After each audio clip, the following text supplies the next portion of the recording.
भारत के seven sisters यानी पूर्वोत्तर भारत के असम में भगवान विष्णु का एक ऐसा रहस्यमय मंदिर है जहां उनकी पूजा घोड़े के सिर और इंसान के शरीर वाले रूप में होती है। लेकिन इसका सच जानकर आपके रोंगटे खड़े हो जाएंगे।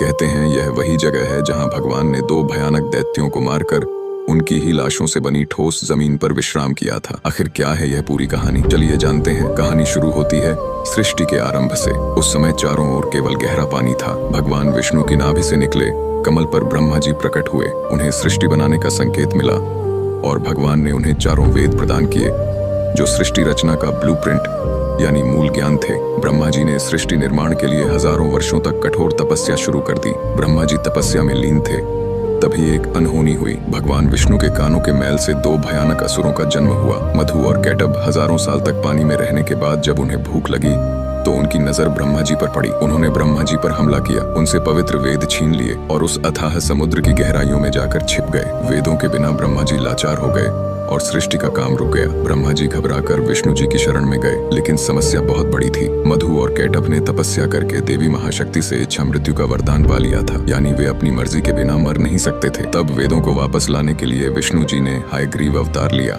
उन्होंने घोड़े का सिर इसलिए चुना ताकि उसकी तीक्ष्ण बुद्धि और सूंघने की शक्ति से वे समुद्र के उस घने अंधेरे में भी वेदों को खोज सके। भगवान हयग्रीव पानी के भीतर गए और असुरों से हजारों साल तक युद्ध किया, लेकिन वरदान के कारण वे मर ही नहीं रहे थे। अंत में भगवान ने अपनी माया से उन्हें मोहित किया और पूछा कि तुम्हारी मृत्यु कैसे होगी।